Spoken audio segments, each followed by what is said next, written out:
Consumers are buying less but paying more this holiday season. Salesforce says online shopping rose 3% on Black Friday, but that was driven by a 7% price increase. Order volume actually fell 1% compared to last year. Salesforce blames historic tariff increases for pricier products. Consumers are also buying more expensive items, including luxury and home goods. Gallup reports low to middle income households plan to spend less this holiday season, while high income consumers plan to spend more. The Transportation Security Administration set another record for daily screenings the Sunday after Thanksgiving. On November 30th, more than 3.1 million passengers were screened by TSA. It marked the busiest travel day in the agency's history. That's up 37,000 from the previous record set in June.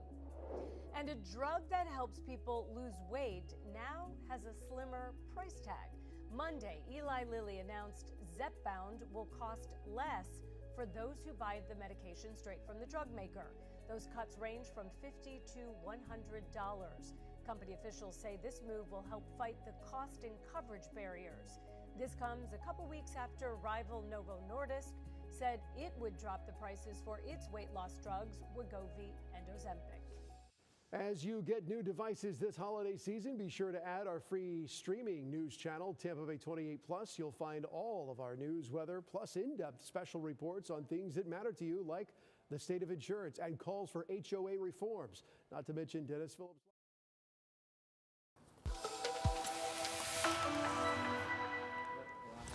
All right, well, take a look here. We've got our drought monitor. You can see that we are officially in a drought across much of the area right now. So again, you want to make sure that you're conserving water wherever you can. Now that we're in the dry season, it's going to be tough to make up that deficit. So right now, the Rivergate Tower, Tampa camera looking at some gray skies. We've had some rainfall, not a ton of accumulation, but we've at least had a little rain today. 79 right now outside, and west to southwest winds at about 9 miles per hour. You can see those little tiny bits of rain coming through. Also some drizzle, a little bit of mist that the radar might not pick up necessarily. But again, that's not going to account for a lot of rainfall or accumulation, but we'll take what we can get now. And as far as tomorrow goes, we still have a lot of cloud cover, but it breaks up some, and the cooler, drier air will be more noticeable through the afternoon. Certainly not all that noticeable in the morning, although it will be a little bit cooler and more comfortable. And then on Thursday, I think that's where you really notice a difference in the morning. Through the afternoon, though, we're warming right back up to above average temps. So tomorrow, this is nice and dry. Today, we received the rain. Thursday is dry. On Friday, late in the day into the overnight, that's where we have our chance for rain ahead of our next frontal system that really gives us a better chance for rain on Saturday and Sunday. So again, no additional accumulations are expected here because of this frontal system coming through, but we will have chances for rain again as we head closer to the weekend.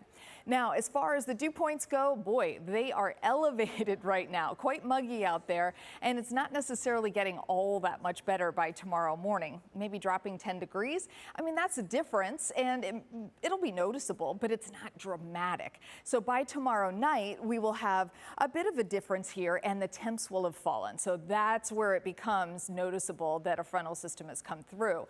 And then by Friday, those numbers start heading right back up, and we start to notice that we are back about where we are right now. So tomorrow morning, temps are going to be starting off in the low to mid 60s around Tampa Bay and the coast. We have the upper 50s to the north, and then highs tomorrow are still going to be in the low to mid 70s around Tampa, even close to 80 in Northport. And then we've got a cool down next week. Thank you.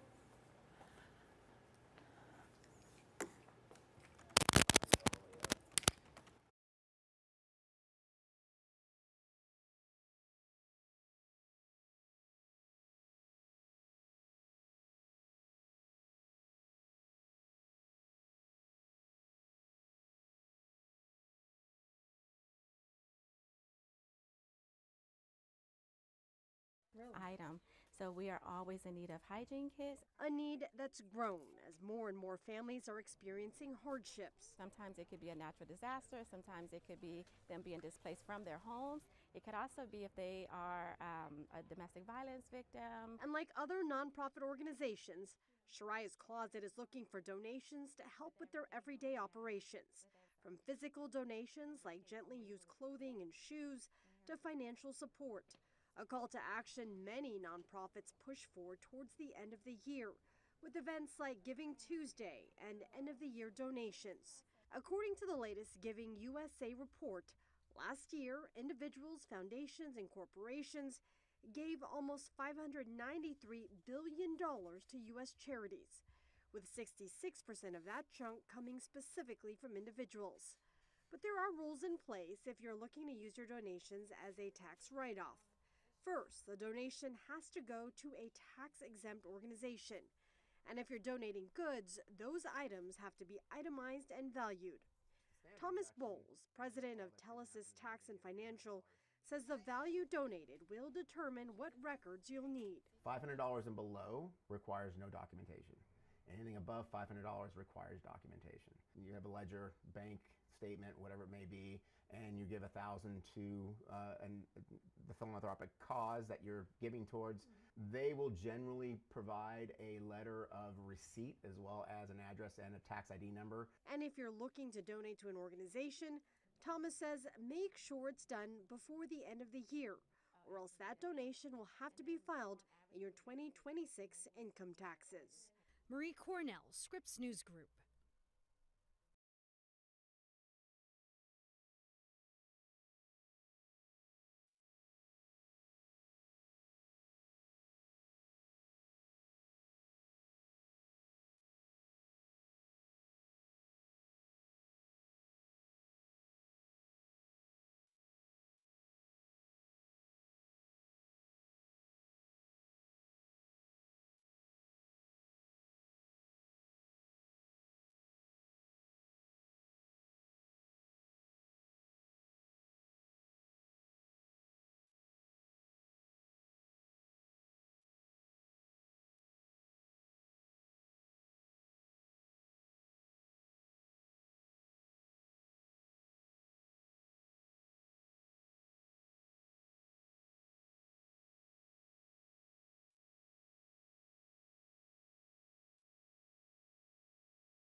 The White House Christmas tree has arrived. It is a 25-foot fir cut down in Michigan.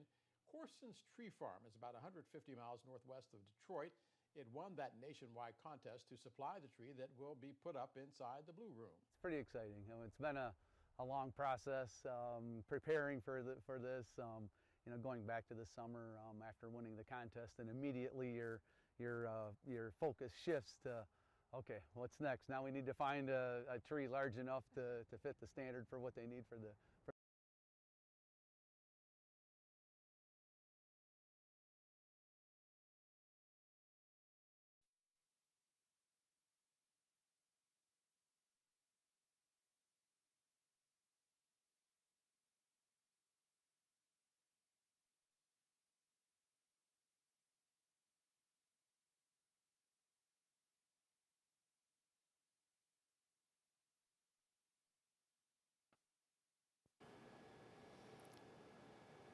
Hello. Maybe you can answer this. Is F10 a two-shot? Like me, Paul, and Dennis? So I should put both of our names in that read box? Okay. That's what we'll do. I was like not trying to deal with that today. Yeah.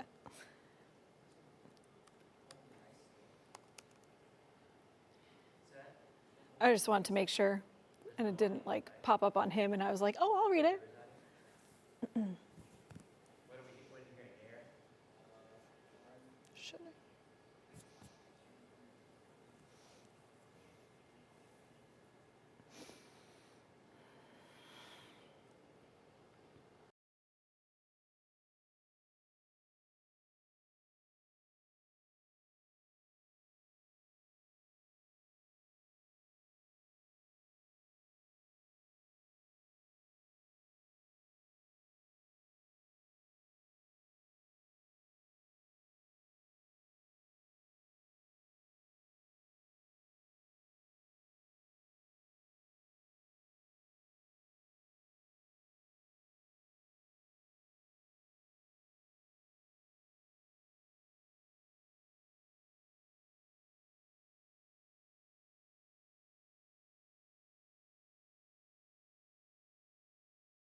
Your voices, your stories.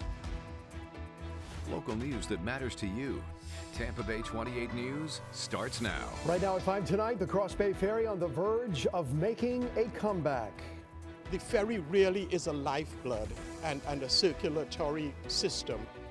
Tonight, we are finding out exactly when the boats will be back in the water and what it means to businesses in the Bay. Also, Giving Back on Giving Tuesday ahead. We'll tell you more about the group stepping up and offering support. And affordable housing for local seniors. Tonight, we've got new details on a new project in Haines City. Good evening, everyone. Thank you so much for joining us here on Tampa Bay 28 News at 5. I'm Paul Legrone. And I'm Lauren St. Germain. We start here at 5 with some exciting developments when it comes to connecting Tampa and St. Pete. That's right. Today, leaders talked about bringing the Cross Bay Ferry, back to the Bay. Tampa Bay 28 reporter Jada Williams has been following this situation since the ferry stopped.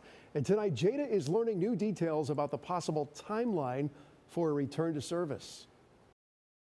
It's been 7 months since the Cross Bay Ferry last set sail on Tampa Bay, but a new version of the ferry is on the horizon. This week, the Pinellas Suncoast Transit Authority Board will vote to begin the development process for a new ferry, which starts with finding the boat.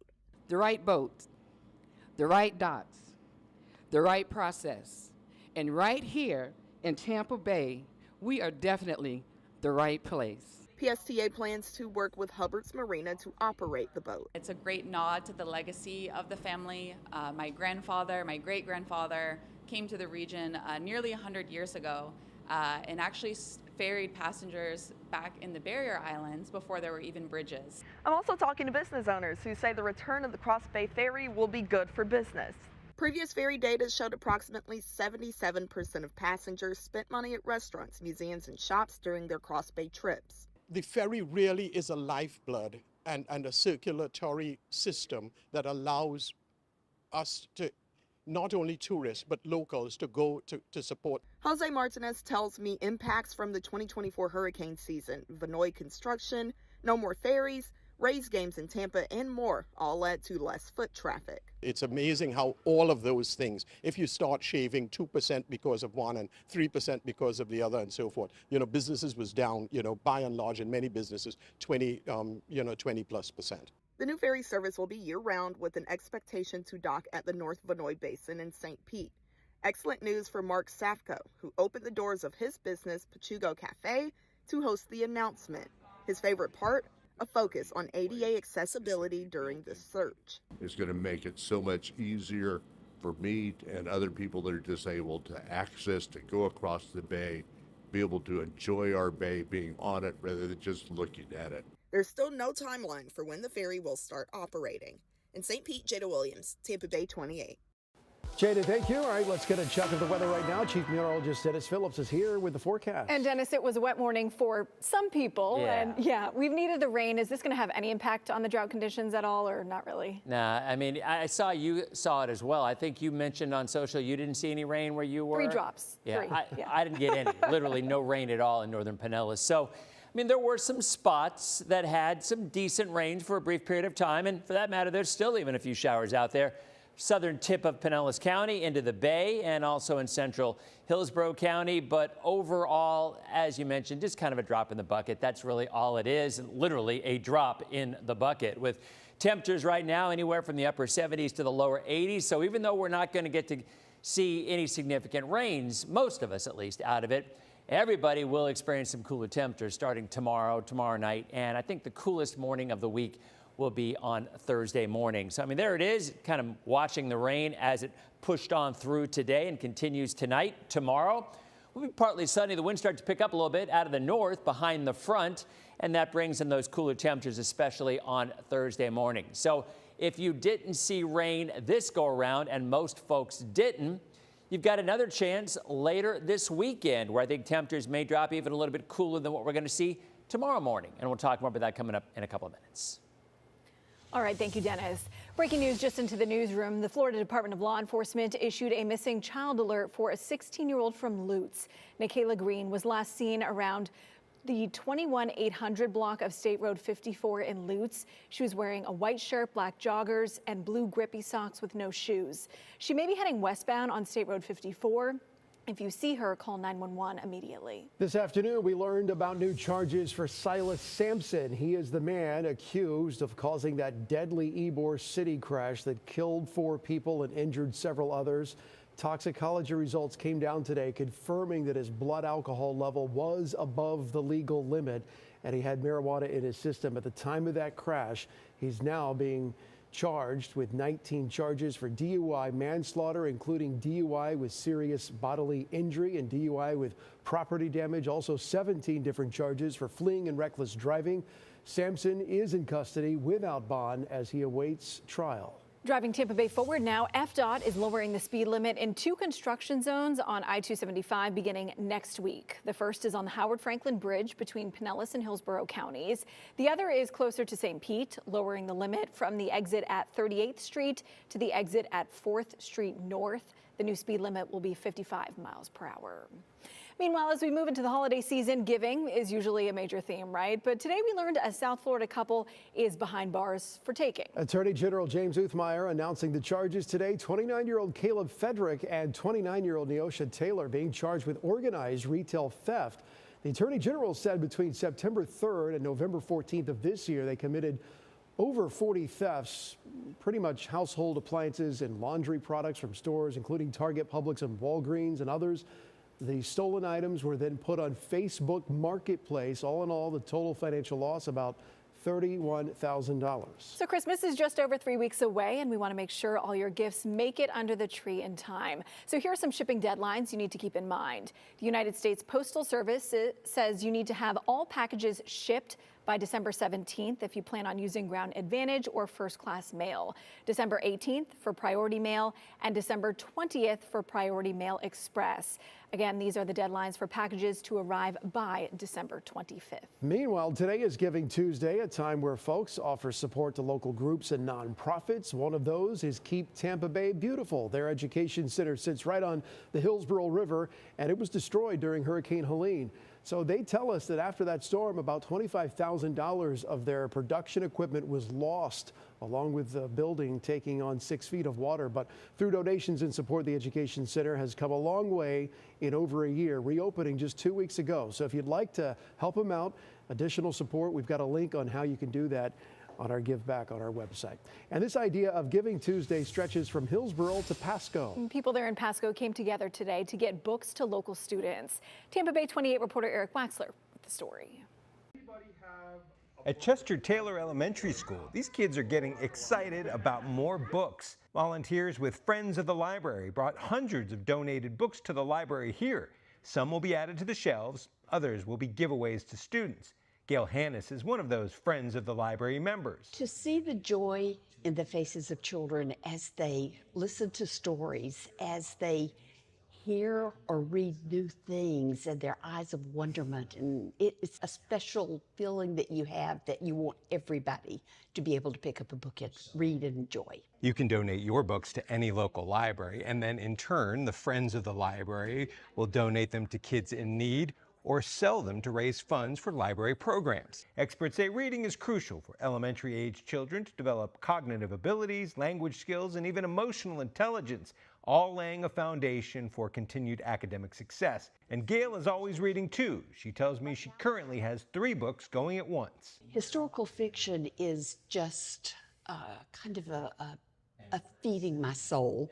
And then I always try to have something going that's just for fun. Something I don't have to think about, that I can just read. In Zephyr Hills, I'm Pasco County reporter Eric Waxler, Tampa Bay 28. Oh, those kids look so excited. Yeah. And as a reminder, we are once again supporting helping local families through our Angel Tree program. Yeah, every year we team up with the Salvation Army for this important cause, and there's still some time for you to help if you'd like to. Just stop by the Tampa Bay 28 lobby right here on North Himes Avenue, right across the street from Raymond James Stadium. You just pick up an angel right off the tree there. It's got the child's name on it, what they need, what they want, then go shopping. And finally, come back here to drop off your gift. You've got until December 10th to drop it off. And when you bring it back, your gift unwrapped, you can enter to win a prize. We're giving out tickets to Lightning Games, the Florida Strawberry Festival, and the Gasparilla Bowl. And if you can't shop for an angel in person, you can still help really a lot this year. Our parent company, the Scripps Howard Fund, will match the first $5,000 in donations. Just scan that QR code on your screen or visit tampabay28.com/angeltree to make a donation. All right, still to come here tonight, increasing affordable housing for local seniors. Right after the break, we've got the details on a groundbreaking today, looking to add over 100 units.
You're watching Tampa Bay 28, part of the Scripps News Group. Welcome back. In Polk County, it is election day in the city of Winter Haven. Just 312 votes separated Matthew Crowley and Chad Davis in last month's general election for the city commission seat number 4. The two advanced to today's runoff election. The polls are going to be open until 7 o'clock tonight. And if you've got a mail ballot, you've got to return that to the Elections Operations Center in Winter Haven by 7 p.m. tonight for that vote to count. Meanwhile, Haines City is now moving ahead with expanding housing options for older adults. And today, our Polk County reporter Rebecca Petit went to the groundbreaking for a new facility. She listened to neighbors and local leaders about the growing need for affordable housing for seniors. City leaders joined Trinity Church to break ground on a new senior affordable housing community, one that will allow seniors to retire with dignity. This patch of land on the property of Trinity Church in Haines City will soon be transformed into Trinity Village, an affordable senior housing community. It's where Sandra Sorby and her husband are looking forward to one day calling home. This is like a dream that comes true, because every time we ride down 27, we look at those beautiful apartments, and we say we can't rent one of those because we can't afford one of those. The Sorbys are in their 80s and tell me their rising rent has put a strain on their fixed income. And then we have other bills in our house that we have to, besides the rent. The heating bill this year was very high. Haines City is taking a significant step forward in addressing a critical need for affordable housing for its senior population. The city is partnering with Trinity Church to build the 102-unit community. Rent will range from $350 to $1,500 a month. Bishop Charles Anderson tells me the project is 5 years in the making. Is that more than 50% of the citizens of this community pay more than 30% of their income toward housing. And that should never be the case. No one, whether you're a teacher, whether you're senior citizens. The $30 million development will feature modern amenities and resources aimed at fostering wellness and independence. But the unfortunate reality is that they can't afford to live with dignity anymore. Affordable housing like this is going to give seniors throughout Polk County an opportunity to live affordably, but in a professionally managed community. Seniors will be able to move in early 2027. In Haines City, I'm Polk County reporter Rebecca Petit, Tampa Bay 28. We talked about the little bit of rain that we got this morning, but still nearly the entire Tampa Bay area is in a moderate drought. And because of that, the Southwest Florida Water Management District wants homeowners and business owners in St. Pete to watch how they use water and how much of it. Right now, the city is watering restrictions in place. So here's the bottom line. Even numbered addresses can water lawns on Tuesdays and Saturdays. Odd number addresses Wednesdays and Sundays. The hours 5 to 9 in the morning, 7 to 11 at night. Got to have an automatic shutoff on your hose, and violators actually face a fine. First time offense, $193. That's not cheap. Yikes. I'm going to be honest. I got that fine one time. Did you? Oh, no. Somebody snitch? My Somebody snitch on sprinklers you? were broken, and the timer was broken. Yeah. And it was like a $200 fine. It was like 3 in the morning. I had no idea that my things were out. I'm not telling on anyone. You know? Yeah. Crispy grass, you know. Yeah. Anyway, and we need it because we had a little bit of rain today, but not a lot. Yeah. And that's kind of where we are, folks. I mean, there's a look at Ray J. We did see some clouds. We continue to see some clouds. We've got a handful of showers, but yeah, there are the drought numbers. And you can see the entire area pretty much under a moderate drought. Now, let's not go overboard in the sense that this happens almost every year. I mean, we know that, right? The winter is dry, it's sunny, it's beautiful. That's why everybody comes and visits us. Well, this year we started a little bit drier than normal already because the summer didn't have quite as much rain as we usually do. So in all odds, it is going to get worse. It just will, and into the spring. Now, we're hoping that we might see some unexpected rains. I do think there's a significant storm track across the southeast over the next month, but unfortunately, it will not be in Florida. It will be in Georgia, areas to the north. We're going to talk a lot about that tonight on Dennis Phillips Live at 7:30. So right now, we are looking at radar, and there are a couple of showers, literally a couple of showers. This one right here, over the bay and in toward the Ruskin Apollo Beach area, and another one in central Hillsborough County from Valrico over to Durant, a moderate little shower. That's it. We did see some earlier this afternoon. We had a few out there this morning as well. It's a front, and that front will continue to move south, and because it is a cool front, we know the air is going to be cooler behind it tomorrow and into Thursday morning. Temperatures right now, mostly cloudy, 70s across most of the area. 77, mostly cloudy at the airport. The humidity, 84%. The dew point still high. That dew point will be dropping because the dew point is just a measure of the moisture in the air. So as drier air rolls in behind this front, the air will get cooler in the mornings and drier as well. Still a handful of showers out there, and that'll continue into the early evening hours. Maybe Highlands County got a little bit better chance, but overall, that's about it. Tomorrow morning, you wake up to partly sunny skies. It'll be pleasant. Not all that cool, but as the day goes on, we're going to see northerly winds roll in. The winds will pick up a little bit, a little gusty at times. And then on Thursday morning, it'll be the coolest morning of the week as we drop down into the 50s and maybe even some 40s. Tomorrow morning, not nearly as chilly. It'll take a little bit longer for that cooler air to get here. So if you live in Pinellas County, you'll be in the middle 60s. Pinellas Park, 63, Oldsmar, 62, Lutz at 60. And then Pasco County North, upper 50s, mid to upper 50s. From Crystal River, Brooksville, Spring Hill, Bayonet, Point Dade City, Wesley Chapel, San Antonio, and back towards southern counties where you'll be in the lower 70s. So comfortable temperatures tomorrow, but quite a bit cooler on Thursday morning. And then tomorrow afternoon, notice northern counties, upper 60s. I always describe this cool air behind a front kind of as molasses, just kind of like seeping down to the south very slowly. Moves into our northern counties first, central counties second, southern counties last. But they will all see it by Wednesday evening and into Thursday morning. Rainfall after today, nothing on Wednesday and Thursday. Another front potentially gets close to us this weekend. Not quite sold on how far south it goes. We'll have to see. But this is just a very early indication of that storm track I'm talking about off to our north. There's going to be a lot of rain across the deep south over the next 4 weeks. Unfortunately, we're going to be on the fringe of most of that rain. But when the front does arrive this weekend, it will cool us off again. And by early next week, we're back in the upper 60s for highs. So we're not done with the cool air. I'm not looking at a blast of cold air per se, but definitely we are getting some more fronts and some more cooler air. What we want is some rain along with it. We drop down into the 60s and 50s tomorrow morning. There's your beach tomorrow, partly cloudy. It'll be breezy in the afternoon. Highs, temperatures only in the 60s. And there's a look at that 7-day. We'll go 73 on Wednesday, 78 on Thursday after a cool start. Friday, we're back up to near 80. And then this weekend, we are going to be looking at some rain chances and definitely some cooler air behind that front by the early part of next week. Lauren? All right, thank you, Dennis.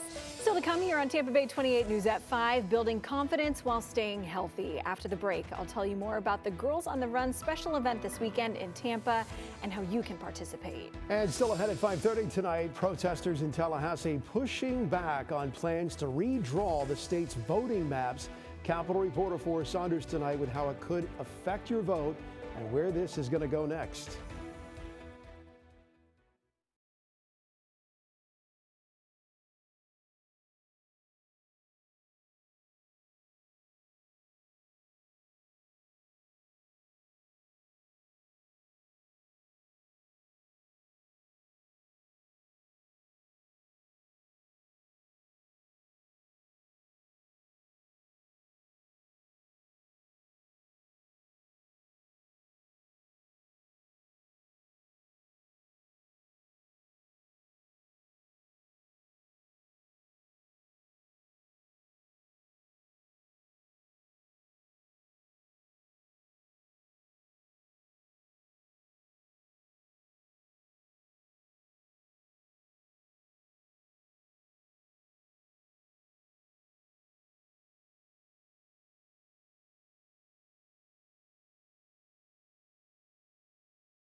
Welcome back. If you are looking for a new challenge to start 2026, registration for the Publix Gasparilla Distance Classic is open right now. The race weekend takes over Bayshore Boulevard there in Tampa. There are 4 different races. Got the 5K, the 8K, the 15K.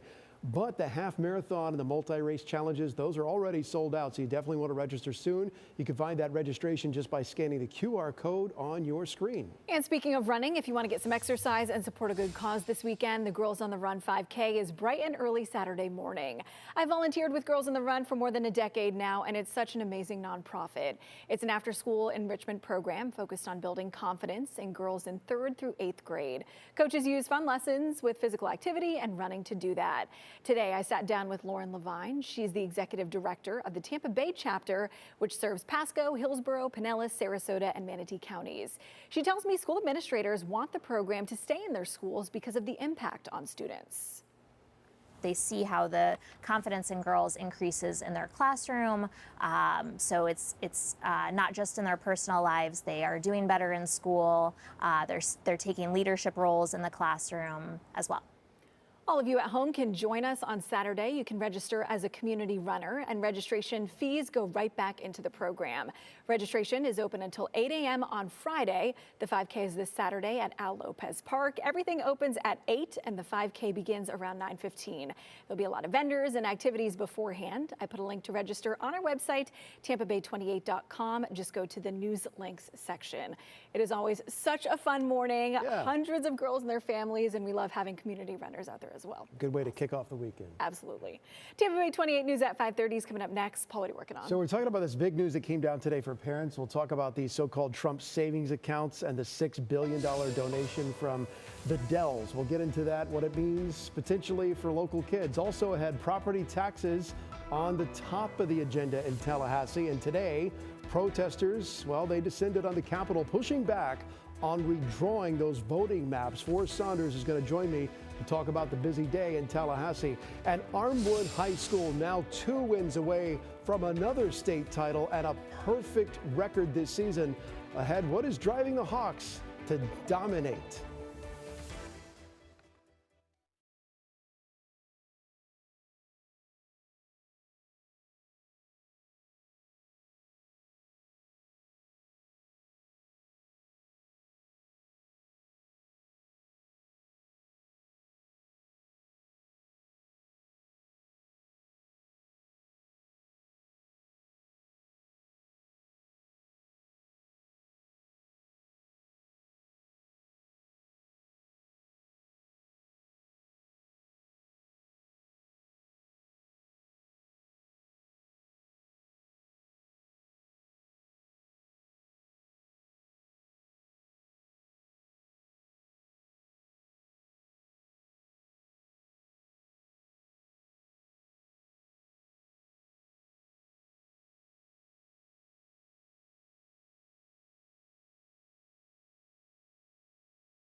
Right now at 5:30, pushing back against redistricting plans. Voters should choose our elected officials, not the other way around. Ahead, we'll have more on a protest today at the state capitol as folks fight for the future of Florida's voting maps. Also, one of the country's most popular retailers taking action against the Trump administration over tariffs.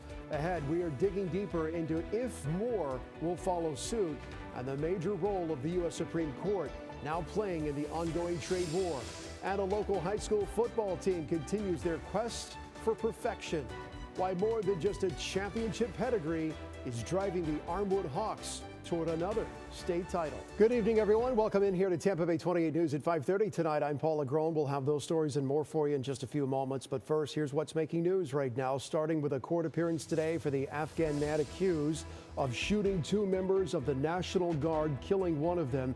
He pled not guilty today to murder and assault charges from his hospital bed. The judge ordered him to be held without bond, saying that he poses a danger to the community. He is due back in court next month. Also happening today, Russian President Vladimir Putin meeting with U.S. negotiators in Moscow. Steve Witkoff and Jared Kushner both pushing to get Putin to agree to end the war with Ukraine. Talking with reporters ahead of the meeting, Putin accused European nations of trying to block a peace deal proposed by President Donald Trump. Ukrainian President Volodymyr Zelensky, meanwhile, said that he may meet with U.S. representatives soon after the U.S.-Russia meeting in Moscow. Luigi Mangione back in court today for a pretrial hearing. He's accused of fatally shooting United Healthcare CEO Brian Thompson in Manhattan a year ago. His attorneys now trying to get some key evidence thrown out, arguing that it was obtained illegally. 5 witnesses testified Monday, and prosecutors indicated they could call a total of more than 24 witnesses. The pretrial hearing is expected to last several days. Michael Dell, the CEO of Dell Technologies, along with his wife Susan today, announcing a $6 billion donation toward new investment accounts for kids proposed by the Trump administration. It's called the Invest America Accounts. It will launch next year. The Treasury Department says it will put $1,000 into each of those accounts, which will be available for children born between January of 2025 and January 2029. And the first widespread storm of the winter season moving into the Northeast as folks in the Midwest are already shoveling several inches of snow. That third winter storm in a week, dumping several inches of snow across parts of the Midwest. Slowed travel to a crawl, set to slam the Northeast later this week.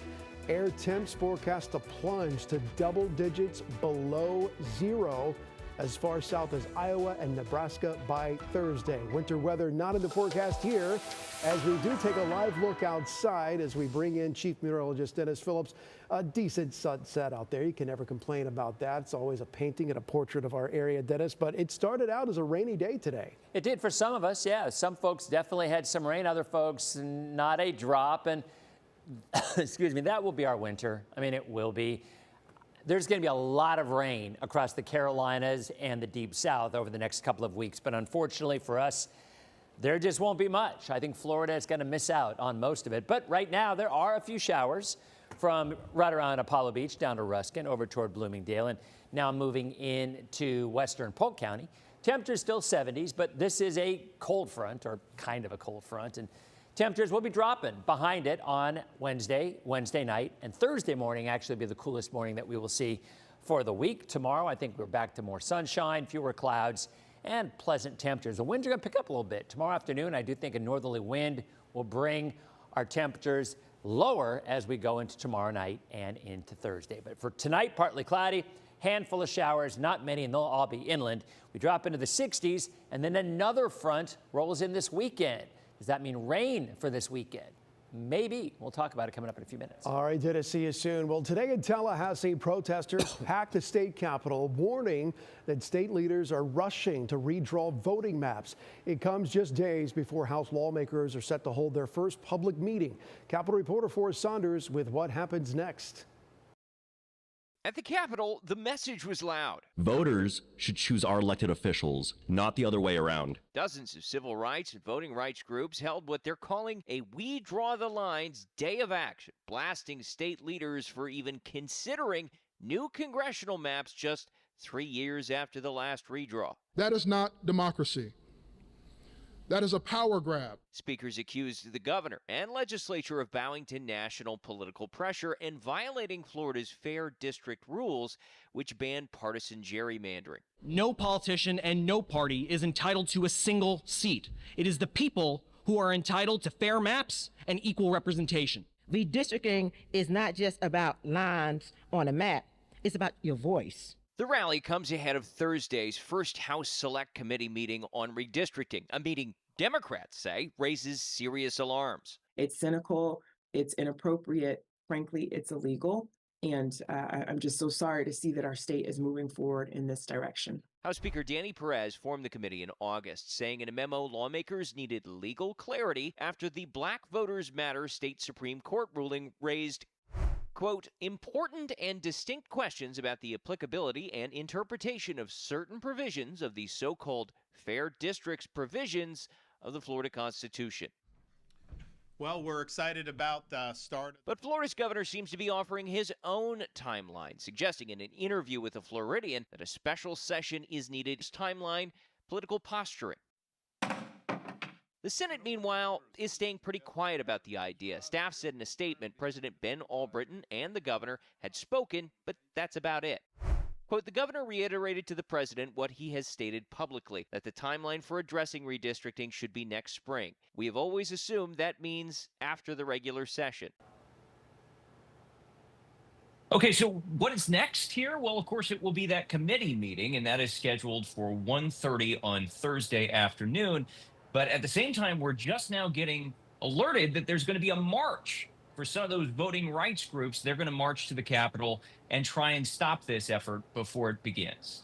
Paul? All right, so Forrest, meanwhile, property tax reform seems to be the grand prize in Tallahassee. There's a lot of different ways they can cut this, but is there any favorite idea emerging from the early meetings up there? And by the way, is it ultimately going to wind up on the ballot for voters to decide, which would mean 60% approval, and it's not a guarantee that anything could pass?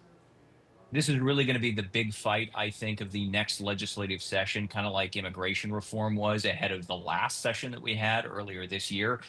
Right now, we have a slate of 8 bills, ideas that have been kind of winnowed down into just 4. The House advanced 4 of its original ideas to its third and final committee for property tax reform. And those, what kind of they entail is the big, broad bill, which would essentially cut homesteaded, non-education homesteaded property taxes for Floridians across the state. There is a version that would just reserve that for seniors. There are insurance benefits. There is a policy that would allow portability for the Save Our Homes program that we already have in place. Those are the 4 ideas that are advancing right now. And then, of course, you've got Governor DeSantis. He has his big sweeping idea that includes all elimination of homesteaded property taxes, regardless of whether or not money was going to school districts across the board. We just don't have the specifics of that yet. And so we don't know what that's going to look like. We have to see what ends up on the ballot at this point, and we also have to figure out where the Senate stands with any of these ideas, and we haven't really heard from them yet, so we'll wait and see. Yeah, a lot of blanks on this check. Forrest Saunders, as always, appreciate your insight, sir. Thank you.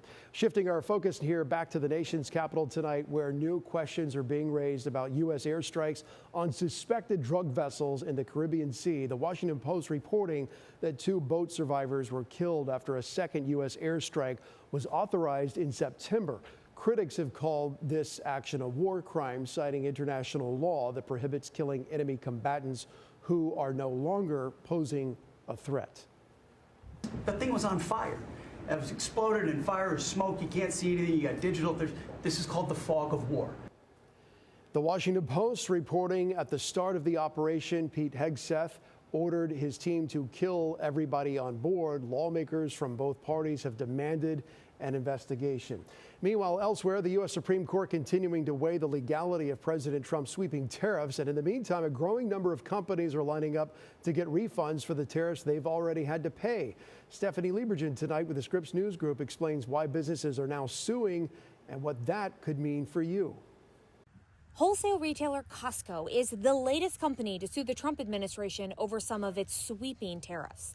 In a filing, Costco says the duties are unlawful and wants a full refund plus interest. On Monday, Costco moved to merge its case with dozens of others making the same argument. Tariffs imposed under the International Emergency Economic Powers Act are illegal. That's the 1977 law that gives the president broad power to regulate imports and exports. President Trump's use of the law to impose tariffs was the focus of a Supreme Court case argued last month, and the justices appeared skeptical of the administration's defense. It doesn't say regulate tariffs, it says regulate importations and exportations. The justices also raised concerns about the potentially complicated process of refunding the tariffs. If you win, tell me how the reimbursement process would work. Would it be a complete mess? An attorney for the businesses ensured it could be done, but admitted it would be difficult, and more lawsuits are likely coming. We will see more retailers put their names on the list.